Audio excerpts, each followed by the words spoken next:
के प्रधानमंत्री नरेंद्र मोदी आगामी 26 सितंबर को सोनीपत में चुनावी रैली को संबोधित करने जा रहे हैं, जिसके लिए भाजपा के प्रदेश अध्यक्ष मोहनलाल बडौली ने सोमवार को पार्टी कार्यकर्ताओं की बैठक बुलाकर जिम्मेदारियां निर्धारित कर दी है। इस दौरान प्रदेश अध्यक्ष ने कहा कि रोहतक, सोनीपत और पानीपत आदि क्षेत्र 22 विधानसभा की रैली होगी। इस दौरान उन्होंने ये भी बताया कि भाजपा के 40 स्टार प्रचारक हरियाणा भर में अलग अलग दिनों में चुनावी सभाओं को संबोधित करते हुए नजर आएंगे।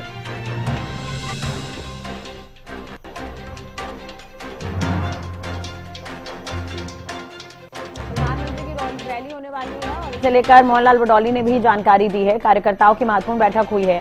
रैली से संबंधित पार्टी कार्यकर्ताओं को महत्वपूर्ण जिम्मेदारियां दी गई है। बीजेपी के स्टार प्रचारक चुनावी मैदान में उतर रहे हैं। मोहनलाल बडौली ने कहा, आपको बता दें 26 सितंबर को सोनीपत पे प्रधानमंत्री मोदी की चुनावी रैली होनी है, तो उससे पहले बैठक की गई है और बैठक में इस रैली को लेकर जानकारियां दी गई है, चर्चा की गई है।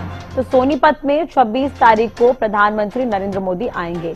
इससे पहले कुरुक्षेत्र से उन्होंने आगाज किया। कुरुक्षेत्र में प्रधानमंत्री पहुंचे हुए थे। 6 जिलों के विधानसभा सीटों को साधने की कोशिश की गई। अब सोनीपत भी पहुंच रही हैं। 26 सितंबर को प्रधानमंत्री मोदी की चुनावी रैली होनी है। तमाम तैयारियों को लेकर ये चर्चा की गई। ये बड़ी खबर हम आपको बता रहे हैं।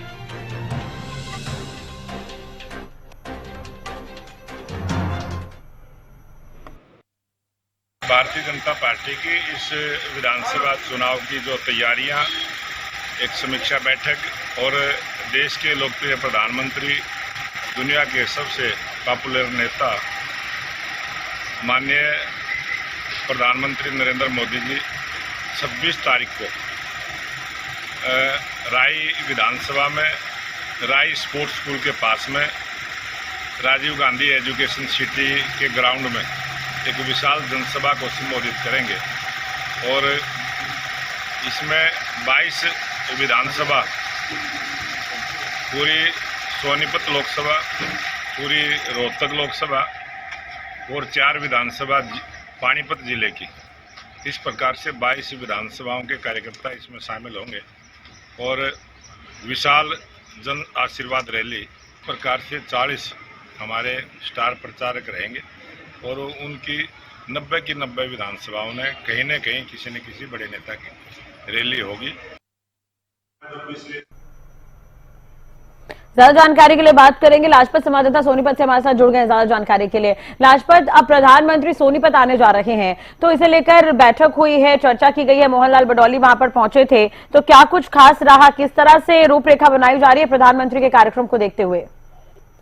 जी बिल्कुल, देखिए, प्रधानमंत्री 26 तारीख को सोनीपत के राय विधानसभा क्षेत्र राजीव गांधी एजुकेशन सिटी राय स्पोर्ट्स स्कूल के साथ में काफी बड़ी जनसभा को संबोधित करेंगे और कार्यकर्ताओं को मूल मंत्र देंगे, क्योंकि चुनाव का दौर है। चुनाव के दौरान जो है बड़े स्टार जो चेहरे होते हैं उनको चुनाव में उतारा जाता है पार्टी की तरफ से और लगातार, जैसे पार्टी अध्यक्ष मोहनलाल बडौली ने कहा है कि बड़े चेहरे जो है पूरे हरियाणा का भ्रमण करेंगे और लगातार लोगों को लुभाने का प्रयास करेंगे, कार्यकर्ताओं को लुभाने का प्रयास करेंगे, क्योंकि चुनाव में किसी भी तरीके की कोई कोताही नहीं बरती जाएगी।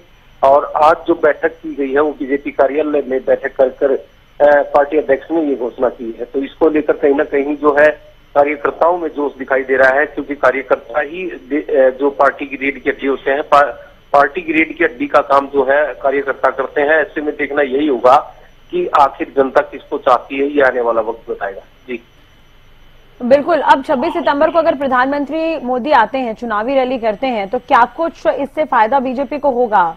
लाजपत जी, देखिए, पार्टी के जो प्रधानमंत्री हैं, सेंटर में सत्ता और सरकार है, तो इसका जरूर कहीं ना कहीं असर जरूर दिखाई देगा, क्योंकि आम आदमी जो है, बिजनेसमैन कह लीजिए या प्रवासी लोग कह लीजिए या अलग अलग राज्य के जो सोनीपत में रहने वाले व्यक्ति हैं, वो सेंटर की राजनीति के ऊपर प्रभाव डालती हैं। ऐसे में कहीं ना कहीं साफ देखा जा सकता है कि जो सेंटर की राजनीति होती है उस पर कहीं ना कहीं जो है राज्य की भी इस पर असर पड़ता है। तो सेंटर की राजनीति का लेकर आपने भी राष्ट्रीय देखा होगा कि जो चुनाव होते हैं, चुनाव के दौरान सेंटर के जो भी नेता होते हैं उनका काफी प्रभाव पड़ता है। रैलियों का दौर इसीलिए देखा जाता है कि कार्यकर्ताओं को समझाना, वोटरों को समझाना। 20 दिन के चुनाव में देखना यही होगा कि खींचातानी लगातार देखने को मिलेगी, लेकिन जो हरियाणा की जनता है वो किसको सहरा पहनाती है ये आने वाला वक्त बताएगा, क्योंकि आप समझ सकते हैं कि जो राजनीति होती है वो 5 साल का जो निर्णय होता है वो अब 20 दिन में जनता को लेना होता है। और देखना यही होगा कि सोनीपत की जनता ऐतिहासिक गवाह है कि बड़े नेताओं को कहीं ना कहीं हार का सामना करना होता है। आपने खूब देखा है राजश्री कि चौधरी भूपेंद्र सिंह हुड्डा को सोनीपत से आना पड़ा, तो इसलिए कहीं ना कहीं सोनीपत की जो सीट होती है वो हॉट सीट बनाई जाती है। हॉट सीट के ऊपर ही नेता को सर्वे करवाया जाता है, जिसका नाम अच्छा होता है पार्टी उसी को कहीं ना कहीं मौका देती है। कोई भी पार्टी हो, कांग्रेस हो या बीजेपी, 2 बड़ी राष्ट्रीय पार्टियां हैं, दोनों के बीच टक्कर जरूर है, लेकिन जो छोटे मोटे नेता हैं वो भी वोट तोड़ने का काम करते हैं, उनको भी मैदान में मौका है लड़ने का, वो भी लड़ रहे हैं। लेकिन देखना यही होगा कि 2 पार्टियों का आमना सामना है, बीजेपी और कांग्रेस का। अब 20 दिन के दौर में देखते हैं कि कौन किसको कितना खींच पाता है, लेकिन कहीं ना कहीं जो है सेंटर की राजनीति का असर जरूर दिखाई देगा, क्योंकि बीजेपी जो पार्टी है वो किसी भी तरीके से कोई भी पीछे कदम नहीं रखना चाहती, सब कदम आगे बढ़ाने का प्रयास है, कार्यकर्ताओं को समझाने का प्रयास है। सोनीपत एक ऐसा शहर है जहाँ पर अलग अलग राज्य के जो लोग हैं उनकी भी यहाँ पर वोट है, जैसे सोसाइटीज है या कॉलोनियां है या फैक्ट्री एरिया है या कॉलेज है, उनमें भी कहीं ना कहीं चर्चा रहती है। यूपी नजदीक लगती है, यूपी का भी असर दिखाई देता है।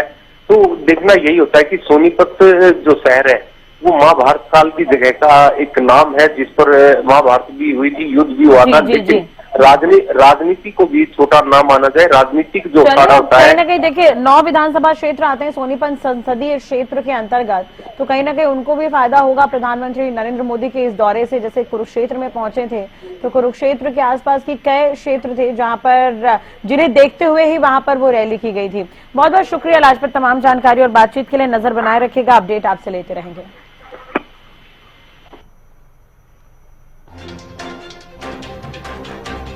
प्रधानमंत्री की रैली को लेकर प्रदेश अध्यक्ष मोहनलाल बडौली ने जानकारी दे दी है। कार्यकर्ताओं की महत्वपूर्ण बैठक आज ले ली गई और 26 सितंबर को प्रधानमंत्री पहुंचेंगे सोनीपत।